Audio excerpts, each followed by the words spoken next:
noyabr oyi va dekabr oyi yaxshi niyatda umra safariga borishni niyat qilyapsiz, lekin qaysi tur firma bilan borishni bilmayapsiz do'stlar. Hozirda O'zbekiston Respublikasida 14 ta litsenziyalangan firma bo'lsa, o'shalar ichida Centrum Holidays degan umra safariga jo'natadigan firma bor, bilsalaring. Centrum Holidaysdan ozgina ma'lumot olib beraman do'stlar. Agar sizlarga sharoitlar manzur keladigan bo'lsa, ekranda ham nomerlarni yozib qo'yamiz. Bitta aloqaga chiqib bir dona Zagram pasport tashlab berasizlar Telegram, WhatsApp orqali va joylarni bron qildirsalar ham bo'ladi do'stlar. Hozir to'liq ma'lumotni olib beraman. Video o'tkazib yubormasdan bir dona like bosinglar. Kanalga mehmon bo'lsanglar, albatta podpiska tugmasini ham bosib qo'yishni esdan chiqarmanglar. Abdulvohid aka, assalomu alaykum. Charchamasa, Tanjoningiz sog'mi? Charchab bo'lmayapsizlarmi? Alhamdulillah. El xizmati bilan aka. Rahmat aka. Tanjonlaringiz sog' bo'lsin aka. O'zbekistonda atigi 14 ta tur firma bo'ladigan bo'lsa, o'shalar ichida Centrum Holidays bor, ya'ni litsenziyasi, o'z litsenziyasiga ega. Hozirda fake kompaniyalar ko'payib ketgan, yurtdoshlarimiz allanib qolyapti ko'pi. Qaysi firmadan borishni ham bilishmayapti. Hozir sizlar sharoitlarni bitta shu yurtdoshlarga aytib beramiz. Agarda yurtdoshlarimizga ma'qul keladigan bo'lsa, nomerlarini ham yozib ketamiz aka. Aloqaga chiqishadi, bo'laveradimi aka? Bo'laveradi inshaalloh. Men bitta so'rashib olsam, salomlashib oling aka. Bizni ham o'z sog'inib qolishganda. Assalomu alaykum do'stlar, omonmisizlar? Inshaalloh biz Centrum Holidays kompaniyasi sizlarni umra sayohatida qaysi tur firmadan bo'lsa ham borsalaring biz juda ham xursand bo'lamiz. Aka, vaqtni ko'p olmaymiz yurtdoshlarimizni. Asosiy tushirgan savollardan tas beraman. Javobini bersangiz, yurtdoshlarimiz manzur bo'ladi, xudo xolasa. Birinchi asosiy savollardan biri noyabr oyi bilan dekabr oyi narxlari necha pul bo'lyapti aka? Xo'p, narxlarimiz noyabr oyiniga aytaylik. Noyabr oyiniga yilning oxirigacha $1050. Noyabr oyini oxirigacha 30-gacha $1050 chiqqan. Ikkinchi savolim aka, reyslar qayerlardan uchiladi? Xo'p, bizda 5 ta viloyatdan reyslarimiz bor. Samarqanddan, Toshkentdan, Andijondan, Namangandan, Farg'onadan reyslarimiz bor. Reyslar qatnovi bo'lib turibdi. Farg'onadan haftasiga 2 ta, Vodiydan o'zi umuman 2 ta, har bitta viloyatdan reys bo'lsa, Toshkentdan kunda reyslarimiz bor. Ya'ni 2-3 kun ichida Samarqanddan har bir haftada 2 ta bor. Bir haftada 2 tadan Samarqanddan reyslar bor. Xuddi shunday. Ya'ni hozirda 5 ta viloyatdan reyslar qatnovi bo'lib turibdi inshaalloh. Xudo xolasa biz hozir 12 ta viloyatdan kuzatishadi aka. Bemalol aloqaga chiqsa bo'laveradi. Men Tojikistondan kuzatgan do'stlaringizni ham ko'rdim kommentariyada. Kommentariya yozishadi. Tojikistonlik ham fuqarolar bor ekan sizda ko'rdim. Men Tojikistondaman deb yozib ketishyapti o'z kommentariyaga. Men kommentariyada bir ikki o'qib qoldim. Tojikcha so'zlar, men tojikchani uncha bilmayman, lekin o'zimizning call center bor, tojikchani biladi. Bemalol aloqa qilsa tojikistonliklarni ham qabul qilyapmiz. Shuni yangilik yetkazib qo'yay. Undan tashqari aka, qirg'izistonlik do'stlarimiz ham bor. Undan tashqari Rossiyaliklarni ham qabul qilaveramiz. Rossiya Federatsiyasiga bizga qaysi fuqaro bo'lishidan qat'iy nazar qabul qilaveramiz. Qabul qilinaveradi. Chunki turli litsenziyaga ega bo'lganimizdan so'ng mana hozir Samarqandda bor, Toshkentda bor, Farg'onada filialimiz bor. Boshqa joyda rasmiy ofis yo'q. Centrum Holidaysda. Ya'ni 3 ta viloyatda ofislar bor. Bo'ldi aka, O'zbekistonda narx-navolar va reyslar qayerdan uchilishini bildik. Saudiya Arabistoniga o'tsak, necha kun Madina-i Munavvarada bo'linadi va necha kun Makka-i Mukarramada bo'linadi va u yerdagi sharoitlar haqida qisqacha ma'lumot bersangiz. Xo'p bo'ladi. Men sizga qisqacha ma'lumot ham to'liq qilib berishga harakat qilaman. Bizda Toshkent, Jidda, Toshkent, Madinadan boshlaydigan bo'lsa, reyslarimizda primoy reyslar bo'ladi hammasi. Hammasi primoy reys. Madina-i Munavvarada 2 mahal issiq taomlarimiz bo'ladi. Makka-i Mukarramada esa 3 mahal milliy taomlarimiz bo'ladi. Malakali 50 yoshlarimiz o'zlari birgalashib kelishadi. Kelishda davomini kameraga qarab gapirsam. Nima deysiz? Chunki siz bilan gaplashyapman, kommentariyada yurtdoshlarimiz aytishyapti. Men ko'rmayapman, boshqa olmayapti deyishadi. Bo'lsa o'sha yoqqa qarab, yuzlangan holatda gapiraylik aka. Xo'p bo'ladi.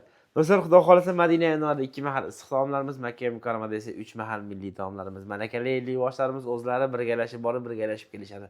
Undan tashqari u yerdagi sayohatlarimiz Madina-i Munavvarada, Makka-i Mukarramada esa undan oq sayohatlarimiz bor. Arafat tog'i, Muzdalifa, Uhud, Jamol, Qizil dengiz, Mino g'ori undan keyin davom etaveradi inshaalloh.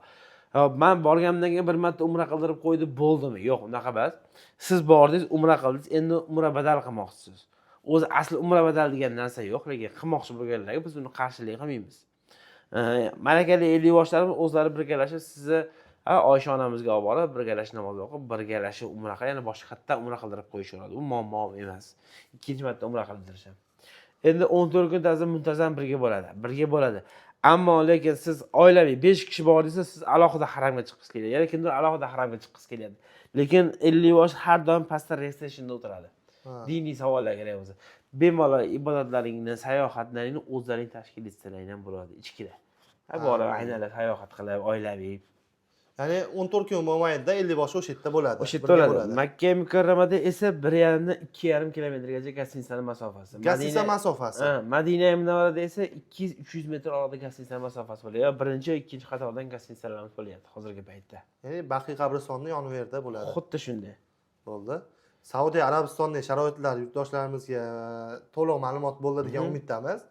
Bilsangiz aka, O'zbekistondan ayrim yurtdoshlarimiz yoshi katta 50 dan oshganlar umra sayohatiga chiqishadi, ziyoratiga chiqishadi. Ko'proq kasal bo'lib qolishadi. Hozir O'zbekistonga qish kelyapti, lekin Saudiya Arabistonda issiq, 35-40 gradus orasida. Sovuqdan issiqqa borib turib, zamzam suv ichishadi, tezda kasal bo'lib qolishadi. O'shuning uchun dori-darmon ag'da bormi yo bu yerdan olib olishlari shartmi? Keyin ag'da doktor xizmati bormi? Shu haqida ham bitta ma'lumot bersangiz. Doktor xizmati bor, lekin surunkali ichadigan dorilarni hamma o'zi olgani ma'qul. Tabletka, misol tomoq qoldiradigan, parashon shu o'zlari olishgani ham ma'qul, lekin doktorimiz bor. Men bilasan nimaga olinglar demoqchiman. Kimdir o'zi bilan shapolib tovuq turguncha ichib olsa, tezroq og'rig'i qoladi o'sha og'rig'i. Battacha bo'lsa zo'r dori olsam 100 mingga boradi o'sha parashon esa. 100 ming qattiqdan kelib qayerga ketadi. To'g'rimi? O'sha 100 mingni dorini o'zingiz savoling so'mkangizga. Yo'q, ololmayman sizdan. Doktor xizmatimiz bor. Birinchi xizmat ko'rsatadi, ikki qilib qo'yadi, tomoq og'rig'ini qoldiradi. Boshqa ishlarni qilaveradi doktorimiz. Lekin men yana aytmoqchimanki, surunkali ichadigan odamlar dorisini olsin. Surunkali. Keyin yana bitta narsaga qaytib keladigan bo'lsak, aravacha. Aravacha masalasi. Aravacha masalasida bu yerdan bagajga hisoblanmaydi. Hozir bagajimiz 20 kilo bo'lsa, 7 kilo ruchnoylari bo'lsa, endi aravachada yuradiganlar bor. Endi bu aravachada yuradiganlarga biz aytamizki, aravachangizni olib oling, uni bagajga hisoblamaydi. Haramda ham, Makka mukarramada ham, Madina Munavvarada ham aravacha beradi, lekin yaxshisini beradi yo sinig'ini beradi, uni bilmaysiz. Undan ko'ra batta bormi, olib oling, bagajga hisoblamaydi. Meni hozir tushunishim bo'yicha, agarda o'zlari mana shu yerdan olishsa, aqqa borganda qiynalishmaydi aravachaga. Xuddi shunday.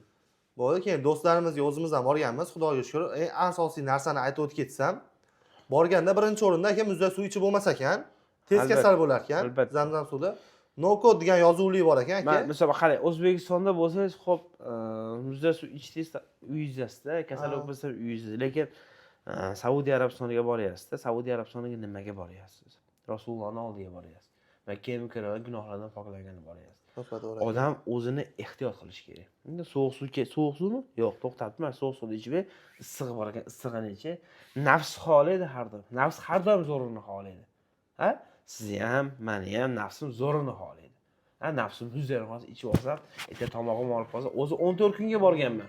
Lekin u yerga borganimdan so'ng 14 kunda bir haftasini kasal bo'lib o'tkazib olgandan ko'ra, o'zimni ehtiyot qilib, o'sha suvni ichmasdan nafsimga bir urib qo'yib, yana bir urib qo'ysam, ham qilsa, keyin yana o'sha narsani ichib olsam, issiqni desa 14 kun mazza qilib ibodat qilaman. Lekin qadardan bir kasal bo'lish, lekin sababini ham o'zimiz qilishimiz kerak. Do'stlar, sizlarga qisqacha aytib o'tib ketdik. Ya'ni siz Saudiya Arabistoniga borganda zamzam suvini ilig'ini ichganlaringiz sizlarga ma'qul, chunki o'zi 14 kunga borasizlar, o'shunda ham bir hafta yoki 5 kun gastritsada kasal bo'lib yotib qolmanglar degan maqsadda aytib o'tib ketdik. Xudo xolasa videomiz sizlarga manfaatli bo'ldi degan umiddamiz. Akalarimiz nomerlarini ekranda yozib qoldiramiz. Agarda sharoitlar sizlarga yoqqan bo'lsa, bemalol aloqaga chiqib, bir dona Zagram pasportni tashlab berib, joylarini bron qildirsalaring bo'ladi. Eng asosiysi aka, to'lov masalasi hozir Qashqadaryo yoki Qoraqalpog'istondan sizlarga aloqaga chiqsa aka, to'lovni qanday amalga oshirishadi aka? Xo'p, bank orqali to'lov qilsa bo'ladi. O'zi rasmiy litsenziya olganimizda o'sha bank orqali qilinadi degan narsa bo'lgan. Boshqa narsa uchun. Ya'ni bank orqali shot raqam chiqarib berasizlar. Xuddi shunday. To'lov qilsa bo'laveradi. Bemalol qilishaveradi inshaalloh. Do'stlar, sizlarga to'liq ma'lumot olib berdim degan umiddaman. Like bosmagan bo'lsangiz, shu video keng tarqalishi uchun bir dona hissangizni qo'shib like bosib bersangiz, inshaalloh juda maqsadga muvofiq bo'ladi. Inshaalloh bundan keyingi videolarimiz bundan da qiziq bo'ladi degan umiddaman. O'zlaringizni ehtiyot qilinglar, sog' bo'linglar, salomat bo'linglar. Assalomu alaykum.